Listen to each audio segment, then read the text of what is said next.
Hi అండి. Welcome to my channel. ఇప్పుడిప్పుడే మనకు ఒక బ్రేకింగ్ న్యూస్ అయితే రావటం జరిగిందండి. 11 సంవత్సరాల తర్వాత పెన్షనర్లు కోర్టులో పెద్ద విజయాన్ని అయితే సాధించారు. ఒక్కసారి ఆ వివరాలైతే వీడియోలో డీటెయిల్‌గా తెలుసుకుందాం. మీరైతే వీడియోని ఎక్కడా కూడా స్కిప్ చేయకుండా ఎండ్ వరకు అయితే చూసేయండి.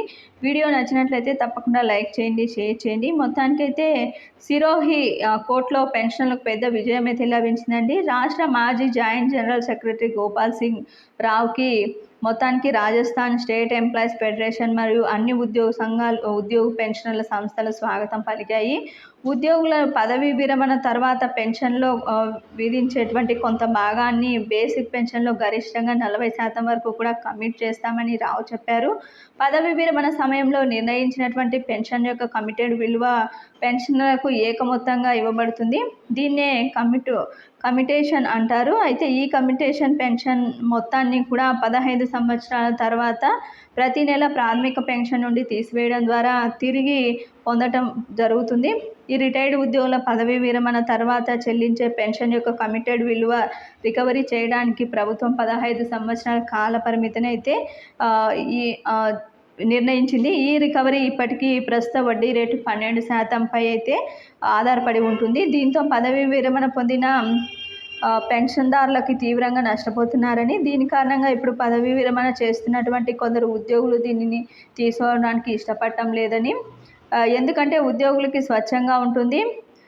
ఇక ఈ పెన్షన్ పథకం ప్రారంభించినప్పుడు బ్యాంక్ యొక్క వడ్డీ రేటు 12%. ఇందులో వడ్డీ రేటు 2006 నుండి నిరంతరం తగ్గుతూ వచ్చింది. ఇది 2010లో 8% చేరుకుంది. ప్రస్తుతం బ్యాంకుల వడ్డీ రేటు దాదాపు 5%గా ఉంది. కానీ ప్రభుత్వం ఇప్పటికీ పెన్షన్ నుండి కమిటెడ్ పెన్షన్పై 12% అయితే తీసుకుంటోంది, వసూలు చేస్తోంది. కమిటెడ్ పెన్షన్ కారణంగా పెన్షన్లకు ఆర్థికంగా నష్టాన్ని పరిశీలిస్తే రిటైర్డ్ సెక్రటేరియట్ సూపరింటెండెంట్ ఆర్ఎస్ జిందాల్తో సహా పలువురు అనుభవజ్ఞులు 10 సంవత్సరాల 8 నెలల్లో 8% కమిటెడ్ పెన్షన్ రికవరీ చేయబడిందని లెక్కించారు. కానీ ప్రభుత్వం 15 ఏళ్లకి ఈ విధంగా ఈ పన్నుల వల్ల పెన్షన్దారులకి భారీ నష్టం వాటిల్లుతోందని, 10 సంవత్సరాల 8 నెలల తర్వాత కూడా రికవరీ కొనసాగుతుండడంతో ప్రభుత్వం తనను తాను ఈ విధంగా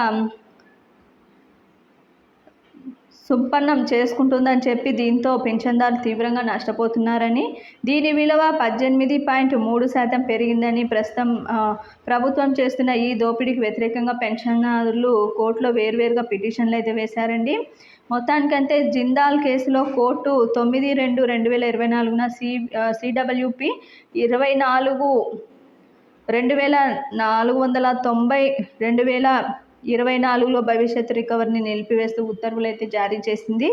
అయితే మొత్తానికైతే ఈ యొక్క విజయం అయితే సాధించినట్లయితే తెలుస్తోందండి. ఈ వడ్డీ రేటును తగ్గించి 11 సంవత్సరాల తర్వాత కమిటేషన్ తగ్గింపు అయితే ఈ విధంగా అయితే మొత్తానికైతే ఈ కోర్టు అయితే స్వాగతించింది. పెన్షన్ల కోర్టు విజయాన్ని అయితే స్వాగతించాలని చెప్పుకోవాలి. కమిటెడ్ విలువను అయితే తగ్గించారు.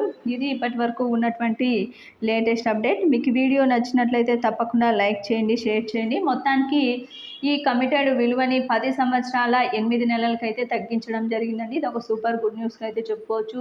మీకు వీడియో నచ్చినట్లయితే తప్పకుండా లైక్ చేయండి, షేర్ చేయండి. Thank you for watching.